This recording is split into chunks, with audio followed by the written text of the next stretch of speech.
स्वागत है मेरे YouTube channel math with me 99 में। आज हम लोग पढ़ने वाले हैं आयु संबंधी प्रश्न। तो चलिए पहले चैप्टर को पढ़ने से पहले थोड़ी सी बेसिक बात पे चर्चा कर लेते हैं। तो चलिए यहाँ पे आपको बताते हैं। दोस्तों, आप जानते हैं कि जो किसी भी व्यक्ति का उम्र होता है, अगर वह आज 5 साल का है, 5 साल बाद कितने का होगा? तो आप कहिएगा कि 10 साल का। अगर वह आज 10 साल का है और 5 साल पहले कितने वर्ष का होगा? तो आप कहिएगा कि 5 साल का होगा। तो अभी आपको कुछ बेसिक कॉन्सेप्ट बताते हैं, उसके बाद हम इस चैप्टर पे चर्चा करेंगे। दोस्तों, अगर राम का उम्र 90 वर्ष है और वह 5 वर्ष के बाद कितने साल का होगा?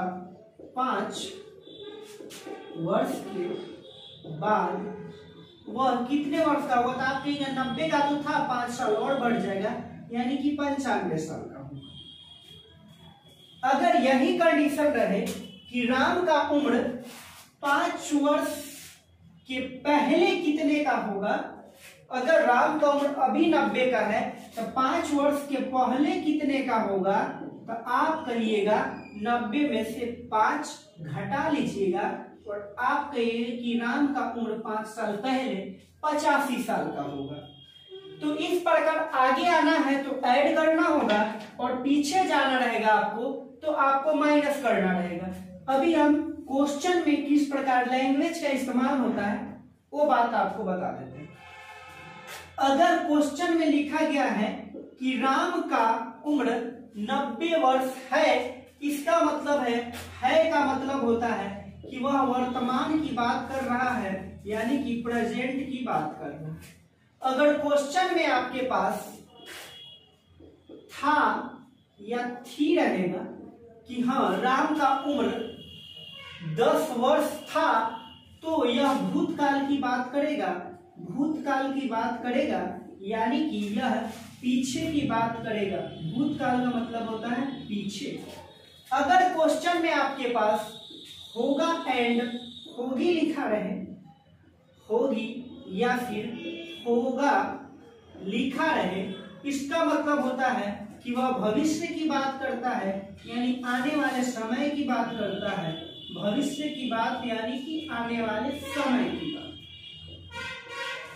आने वाले समय की बात। ये बात बहुत ही इंपॉर्टेंट है आपको क्वेश्चन बनाने के लिए। अगर है रहेगा तो आपको वर्तमान की बात समझनी है, अगर क्वेश्चन में था थी रहेगा तो भूतकाल यानी पीछे की बात समझनी है। अगर क्वेश्चन में होगा होगी लिखा होगा तो इसका मतलब हो गया कि वह आने वाले समय की बात करता है।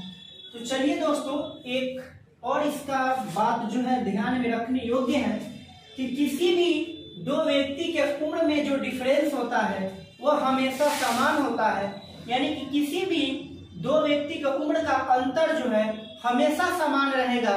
अगर आज आप हमसे 10 साल छोटे हैं तो कभी भी 10 साल छोटे रहिएगा। जैसे यहाँ पे आपको दिखाते हैं, अगर राम वर्तमान में राम की उम्र वर्तमान में राम की उम्र 20 वर्ष है और वर्तमान में श्याम की भी उम्र 30 वर्ष है। दोस्तों, अगर बोलेगा कि 10 वर्ष बाद राम का उम्र कितना होगा, तो 10 वर्ष बाद अगर राम का उम्र की बात करा जाए, 10 वर्ष बाद अगर राम की उम्र की बात की जाए, राम की उम्र की बात की जाए, अभी वह 20 का था तो 10 वर्ष के बाद कितने का होगा? 30 का होगा। और श्याम की अगर बात की जाए कि श्याम की उम्र 10 वर्ष के बाद कितने का होगा, तो अभी वह 30 का है तो 10 वर्ष के बाद 40 का होगा। यहाँ पे दोस्तों आप डिफरेंस देखिए, 30 में से 20 गया, 10 वर्ष का यहाँ पर भी डिफरेंस यानी अंतर है, और 40 में से 30 गया, यहाँ पर भी आपका 10 वर्ष का अंतर है। इस प्रकार आप ये समझ सकते हैं कि किसी भी दो व्यक्तियों का उम्र का जो अंतर होता है वो हमेशा समान होता है। तो चलिए दोस्तों, ये आपका थोड़ी बेसिक जानकारी थी। अब हम आपको क्वेश्चन बताते हैं और क्वेश्चन किस प्रकार का है ये अभी आपको हम क्वेश्चन बता देते हैं। अभी आपका क्वेश्चन पूछ रहा है ए और बी की आयु का अनुपात 5:4 है। 3 वर्ष के बाद इनकी आयु का अनुपात 11:9 होगा, तो बी की वर्तमान आयु कितनी है। तो दोस्तों आपको करना है कि ए और बी की आयु का अनुपात दिया हुआ है 5:4 है, यानी 5:4 है। और अभी हमने बताया है लिखा रहेगा, इसका मतलब होता है कि ये वर्तमान की बात करेगा। चलिए आगे कह रहा है 3 वर्ष के बाद इनकी आयु का अनुपात 11:9 होगा। 11:9 होगा 3 वर्ष के बाद। 3 वर्ष के बाद होगा 11:9 होगा। तो चलिए दोस्तों इसको हम बनाते हैं। हम देखते हैं कि दोनों का उम्र का डिफरेंस समान है कि नहीं। ये 5 से 11 हो गया, 6 साल बढ़ा, और ये 4 से 9 हो गया, यानी कि ये आपका 5 साल बढ़ा। यानी यह जो रेशियो दिया हुआ है, यह रेशियो आपका गलत दिया हुआ है, तो इस रेशियो को हम सही कर लेते हैं। और रेशियो सही करने का तरीका जो है वह आपका क्या है वो देखिए। नीचे वाले में से घटाइए, 11 में से 9 घटाइएगा तो 2 होगा, तो 5 में 2 से गुना कीजिए तो 10, और 4 में 2 से गुना कीजिए 8।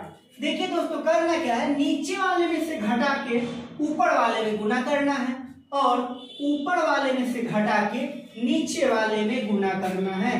तो 11 एकम 11 और 9 एकम 9 हो गया।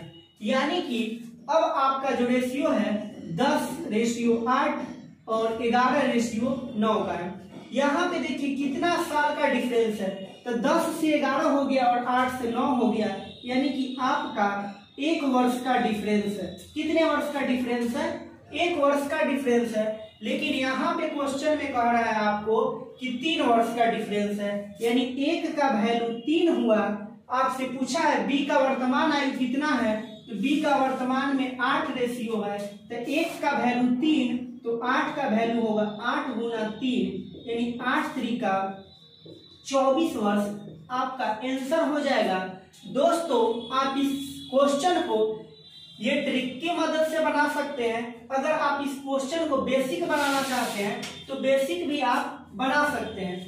अगर वर्तमान में ए का उम्र, ए की अगर बात की जाए, अगर ए का उम्र 5x है और बी का उम्र, बी की उम्र अगर 4x है, तो 3 साल के बाद ए का उम्र कितना हो जाएगा, तो आप कहिएगा 5x + 3, और बी का पूछेगा तो 4x + 3, और 3 वर्ष के बाद का जो रेशियो दिया हुआ है आपके पास 11:9 दिया हुआ है। आप इसे क्रॉस मल्टीप्लीकेशन करेंगे तो 9 × 5 = 45x प्लस 9 × 3 = 27 बराबर 11 × 4 = 44x प्लस 11 × 3 = 33। दोस्तों आपको इसको घटा लेना है। 45x - 44x बराबर 33 - 27। यहाँ से आपके पास x का वैल्यू निकल कर आएगा 6, यानी x का वैल्यू निकल कर आया 6, और आपसे b का पूछा है तो b का है 4x, यानी 4 गुना 6, यानी 4 × 6 = 24 वर्ष आपका b का उम्र होगा। दोस्तों यहाँ पर भी 24 वर्षीय आंसर आया है, और यहाँ पर भी 24 वर्षीय आंसर आया है। इस क्वेश्चन को आप इस तरीके से बना सकते थे। यहाँ पे क्वेश्चन कह रहा है कि पिता व पुत्र की आयु का अनुपात 7:3 है, और इनकी आयु का गुणनफल 756 है, तो 6 वर्ष के बाद इनकी आयु का अनुपात क्या होगा। तो दोस्तों आपको करना क्या है, इधर कारी पिताजी हैं यानी फादर, और इधर कारी पुत्र है यानी कि सन, और इनकी आयु का अनुपात 7:3 दिया हुआ है। 7:3 दिया हुआ है, यानी कि ये वर्तमान की बात करेगा। वर्तमान की बात करेगा तो हम यहाँ पे मान लेते हैं x, ये 7x का होगा और ये 3x का होगा, और इनकी आयु का गुणनफल 756 दिया हुआ है। लेकिन यहाँ पर गुणनफल किया जाए तो 7 त्रिका 21, और x गुना x, x² होता है, बराबर दिया हुआ है 700, 56। आप 21 से इसको काटिएगा तो 36 बार में काटिएगा। x स्क्वायर का वैल्यू 36 है तो x का वैल्यू आप कहिएगा कि √36, यानी x का वैल्यू यहाँ से निकल कर आएगा 6। अब जरा हम पिता और पुत्र का वर्तमान उम्र पता कर देते कि कितना है। जब x का वैल्यू 6 है तो 3 गुना 6 यानी 6 × 18 साल का बेटा होगा, और पिताजी उसके 7x है, 7 गुना 6 यानी 7 × 42 वर्ष के उसके पिताजी होंगे। हमसे क्वेश्चन में पूछ रहा है कि 6 वर्ष के बाद उसकी आयु का अनुपात। तो देखिए आज जो पुत्र है वह 18 साल का है, तो 6 साल के बाद कितने का होगा, तो आप कहिएगा 18 6 24 साल का पुत्र होगा। और पिताजी 42 साल के हैं तो 6 साल बाद कितने के होंगे, तो 42 में 6 जोड़िएगा तो 48 आएगा। इसी दोनों का रेशियो निकालना है, तो आप इसको काटिएगा 24 से कम 24 और 24 दूना 48। आपका जो आंसर आएगा वह 2:1 आएगा। क्वेश्चन कह रहा है कि 10 वर्ष पहले ए तथा बी की आयु का अनुपात 3:5 था और उनकी वर्तमान आयु का अनुपात 2:3 है, तो उनकी आयु कितनी है। हमें दोनों की आयु निकालनी है। देखिए दोस्तों, आपको 2 पर्सन गिवन है, ए और बी। कह रहा है कि 10 वर्ष पहले, तो पहले की बात किया है ना, 10 वर्ष पहले की बात किया है। 10 वर्ष पहले इनके उम्र का जो रेशियो था वह 3:5 था। अभी वर्तमान में उनके उम्र का जो रेशियो है, वर्तमान में उनके उम्र का जो रेशियो है दोस्तों वह गिवन है 2:3। दोस्तों आपको पता है कि सबसे पहले हम डिफरेंस चेक करते हैं कि सही रेशियो दिया है कि नहीं। तो 3 से 2 हो गया और 5 से 3 हो गया, यहाँ पे 1 घटा और यहाँ पे आपका 2 घटा, यानी कि यह जो रेशियो दिया है यह गलत है। तो हम रेशियो को सही कर लेते हैं। और रेशियो को सही किस प्रकार करते हैं, तो नीचे वाले में से घटा के ऊपर गुना करते हैं। तो 3 में से 2 घटाएंगे 1 आएगा, और 1 में 3 से गुना कीजिएगा तो 3 ही होगा, और 1 में 5 से गुना कीजिएगा तो 5 ही होगा। चलिए दोस्तों, अब नीचे के सेम करते हैं। तो 5 में से 3 घटाते हैं तो 2 आता है, और 2 में 2 से गुना करते हैं तो 4 आता है, और 2 में 3 से गुना करते हैं तो 6 आता है। अब आपका रेशियो बन गया समान। ये 3 से 4 हो गया, 5 से 6 हो गया, यानी कि ये कितने साल बढ़ा सर, तो ये कहिएगा आप कि ये 1 साल बढ़ा। ये कितने साल बढ़ा, 1 साल। लेकिन यहाँ पे कितने साल की चर्चा कर रहा है, तो यहाँ पे चर्चा कर रहा है आपका 10 साल का। 1 का वैल्यू होता है 10, 1 का वैल्यू होता है 10। हमसे क्वेश्चन पूछा है कि वर्तमान में इन दोनों का उम्र कितना है, तो वर्तमान का रेशियो कितना है, 4 और 6। जब 1 का वैल्यू 10 होगा तो 4 का वैल्यू कितना होगा, 4 गुना 10, यानी कि 4 गुना 10 का मतलब होता है कि 40 वर्ष। और ये 6 है तो 6 का वैल्यू कितना होगा, 6 गुना 10 यानी कि 60 वर्ष। यानी कि आप कर सकते हैं कि ए 40 वर्ष का और बी आपका 60 वर्ष का, और आपका आंसर हो जाएगा डी, ऑप्शन नंबर डी, 40 वर्ष और 60 वर्ष आंसर हो जाएगा। कि समीर तथा तनुज की वर्तमान आयु का अनुपात 8:15। देखिए कौन कौन है, तो समीर है और तनुज है। इसकी वर्तमान आयु का अनुपात 8:15 है, यानी ये चर्चा करता है आपका वर्तमान की। और कह रहा है कि 9 वर्ष के बाद 9 वर्ष के बाद इनके उम्र का जो रेशियो होगा वह 11:18 होगा। तो दोस्तों सबसे पहले चेक कर लेते हैं कि ये रेशियो ठीक है या नहीं।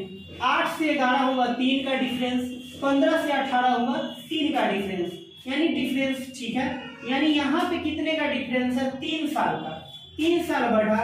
लेकिन यहाँ पे कितने का डिफरेंस है, तो 9 साल का। तो 3 के वैल्यू हुआ 9, तो 1 का वैल्यू कितना होगा, तो आप कहिएगा 9/3, यानी 1 का वैल्यू होगा 3। हमें क्वेश्चन में कह रहा है कि समीर और तनुज के उम्र का अंतर कितना है। देखिए दोस्तों, यहाँ पे उम्र का अंतर कितना है, तो 15 में से 8 घटाइएगा तो 7 का अंतर है। यानी जब 1 का वैल्यू 3 होता है तो 7 का वैल्यू कितना होगा, तो 7 गुना 3 यानी कि आपका 21 वर्ष का अंतर होगा। दोस्तों यहां से निकाल सकते हैं, नहीं तो आप यहां से निकालिए। 1 का वैल्यू 3 है तो 15 का वैल्यू कितना होगा, तो आप कहिएगा 15 का वैल्यू होगा 15 तिहाई 45 वर्ष। और 1 का वैल्यू जब 8 है तो 1 का वैल्यू जब 3 है तो 8 का वैल्यू कितना होगा, तो 8 गुना 3 यानी कि आप कहिएगा कि 24 वर्ष और 45 वर्ष। हमें इसी दोनों का अंतर निकालना था, तो 45 में से 24 घटा लीजिए, 5 में से 4 गया 1 और 4 में से 2 गया 2। यहां से भी आप निकालेंगे तो 21 वर्ष ही आंसर होगा और आपका option number D right answer हो जाएगा। दोस्तों अगर ये वीडियो आपको अच्छी लगी हो तो कृपया इस वीडियो को लाइक, शेयर और कमेंट करना ना भूलें।